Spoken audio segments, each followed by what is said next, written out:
Hello friends, कैसे आप सब लोग and thanks for watching my channel. Friends, इस वीडियो में हम जागरण प्रकाशन के बारे में डिस्कस करेंगे।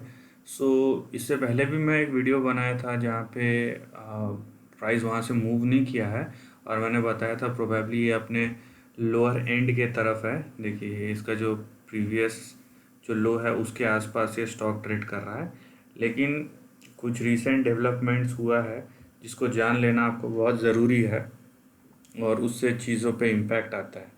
राइट, तो हम पहले डेटा चेक कर लेते हैं।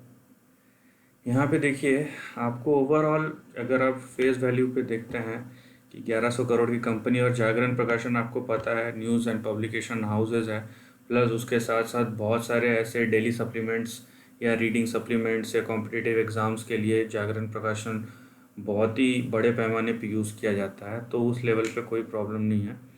ये 1100 करोड़ का मार्केट कैप है, बाकी ठीक ठाक है, अच्छा नहीं बोलूँगा, 15% या उससे ज़्यादा होता तो अच्छा होता। ठीक ठाक है प्रॉफिटेबिलिटी। सेल्स ग्रोथ यहाँ पे कम हो गया है, जाहिर सी बात है कि जिस तरीके से कंपनीज पर रोक लगी थी, बंद था पूरा एक्टिविटी, तो यहाँ पे डिजिटल प्लेटफॉर्म पे ही ज़्यादा यूज़ हो रहा था। डेट भी उनका इतना नहीं है, यहाँ पे देखिए इनका डेट टू इक्विटी भी बहुत कम दिख रहा है फेस वैल्यू पे। और यहाँ पे आप अगर यहाँ पे क्वार्टरली नंबर्स देखते हैं तो यहाँ पे आप देखेंगे कि ये पहली बार है कि इनका सेल्स देखिए जून में बहुत तेज़ी से गिरा है और ये माइनस में चले गया है। ठीक है, इनका प्रॉफिट भी माइनस में चले गया है इस क्वार्टर में, और जिसका इम्पैक्ट आपको ओवरऑल दिखेगा कि देखिए यहाँ पे अच्छा खासा 2000, यहाँ पे देखिए 2300, 2600, 2000 उसके बाद ही गिर के 1700 हो गया है। और उसका इम्पैक्ट जाहिर सी बात है उसके ईपीएस पे भी आया है। उसका ईपीएस घट के 5.66 ये 2012 पे चले गया है। ठीक है, 8 साल पीछे इसका ईपीएस चले गया है, बढ़ कम होते होते। देखिए, और इनका रिज़र्व भी बढ़ा है over a period of time, थोड़ा थोड़ा करके। ठीक है, यहाँ पे कम हो गया था, ये पिछले 2 साल से कम हो रहा था, अभी फिर से बढ़ा है। आपने अपना बोरोइंग्स भी कम किया है। एक तो आपको फेस वैल्यू पे दिखेगा कि यहाँ पे सब कुछ ठीक है।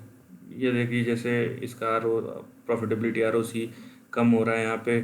पिछले 2014 से 20+% था 2018 तक, 5 साल, उसके बाद 19 और 13%।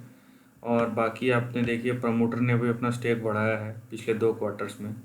सो प्रॉब्लम क्या है? फेस वैल्यू पे तो सब कुछ ठीक ही दिख रहा है। प्रॉब्लम ये है, आप देखिए, ठीक है, आप अगर देखेंगे यहाँ पे प्रमोटर का 61%, 64%, फिर दो बढ़ाया है, 65% कर दिया प्रमोटर ने। लेकिन प्रमोटर ने अपना पूरा का पूरा 65% स्टेक जो है वो गिरवी रख दिया है। यहाँ पे देख रहे हैं, ये जून में अपडेट हुआ है आपको। ये 100%, मतलब इनका जितना 65% स्टेक है उन्होंने गिरवी रखा हुआ है, मतलब जाहिर सी बात है पैसे उठाए हैं प्रमोटर्स ने।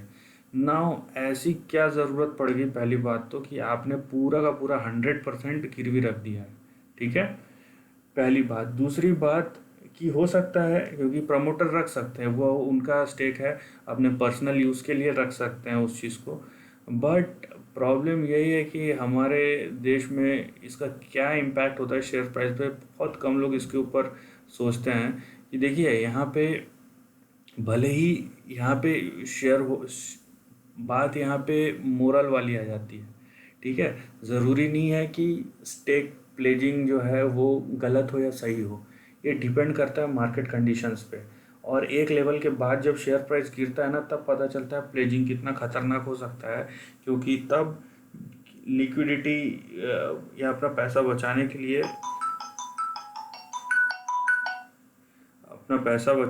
आप देखिए,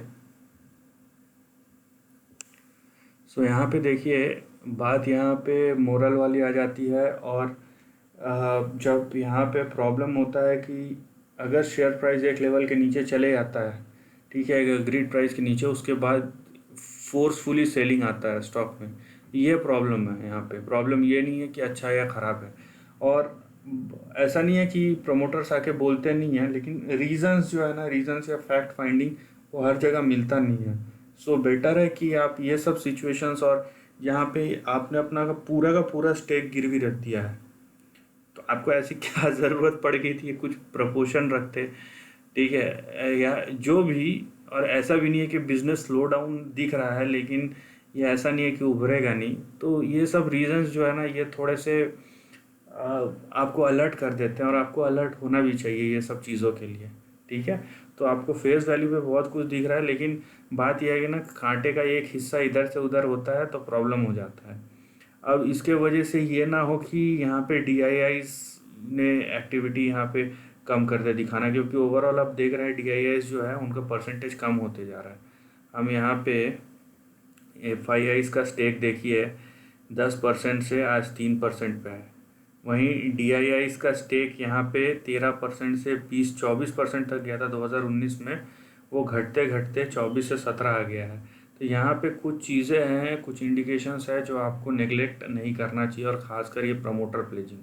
नाउ यहाँ पे देखिए,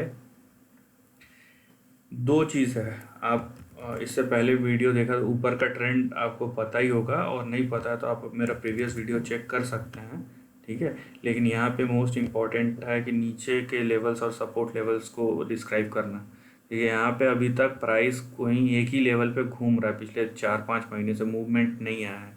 तो आपका करेंट सपोर्ट होगा 36 रुपये का, और ऊपर अगर गया तो एक रेजिस्टेंस है वो 41 का है, 36 एंड 41।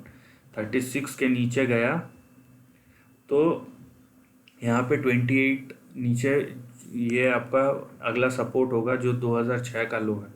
इस लेवल के नीचे अगर गया, खिसकता है स्टॉक, तो फिर आप समझ लीजिए नीचे यहाँ पे कोई हिस्ट्री नहीं हमारे पास, ये एक फ्री डाउनफॉल कैटेगरी में जा सकता है। तो ऊपर जब तक 41 के ऊपर नहीं ट्रेड करता है, 41 या इवन आप बोल सकते हैं कि कम से कम 50 रुपए के ऊपर आ जाने दीजिए, उसके ऊपर ट्रेड करने दीजिए। करेक्शन कंसोलिडेशन जो हो, कम से कम 41-45 के ऊपर हो, तब देखेंगे। लेकिन अगर ये 36 के नीचे खसकता है, या ये 28 आपका अगला सपोर्ट है, इसके नीचे खसकता है, तो फिर आप समझ लीजिए, कंसिडर कर दीजिए हाइपोथेटिकली 0 तक के लेवल्स खुले हुए हैं, ठीक है। तो अब इस चीज़ को बहुत गंभीरता से लीजिए। मैं ये नहीं बोल रहा हूँ कि शेयर गिरेगा या नहीं गिरेगा, इन्वेस्टमेंट पैसा लगाना नहीं लगाना आपके ऊपर है, लेकिन ये सब जो सिचुएशंस है वो चीज़ों को बद से बदतर बना देते हैं अगर टाइम ख़राब हो तो, ठीक है। तो ये सब का अगर आपको अंदाज़ा नहीं है, और दूसरी बात, बहुत ज़रूरी नहीं है कि हर एक चीज़ का हर एक को नॉलेज हो, लेकिन जो सेन एडवाइस है ये कोई भी देता है कि जो रास्ता हमें पता नहीं कहाँ ले जाता है, वहाँ उस रास्ते पे ना चले तो ज़्यादा अच्छा है, कि फ्री एक्साइटमेंट के चक्कर में हमको ये ना हो कि पता चला कि हमको पता ही नहीं है कि हम जा कहाँ रहे हैं, और बाय डिफ़ॉल्ट अगर कुछ हो गया तो, और यहाँ पे पैसे का लॉस है, ठीक है। और एक चीज़ कि जब इस टाइप का होता है ना, तब इतना फोर्सफुल सेलिंग, अगर मैं इफ़ की बात कर रहा हूँ, लेकिन नेगेटिव सिचुएशन की मैं भली बात कर रहा हूँ, तो उस कंडीशन में क्या होगा कि सर्किट टू सर्किट जाता है, वो एक और प्रॉब्लम है। तो आपको अगर चीज़ें पता है, समझ में आता है तो ठीक है, नहीं तो stay alert, stay cautious. This is the end of the video. If you like this content तो अपने थॉट्स शेयर कीजिए, कमेंट्स में लिख के बताइए, और ऐसे नए कंटेंट के लिए चैनल को प्लीज़ सब्सक्राइब कीजिए। Lastly, take care of your family and friends.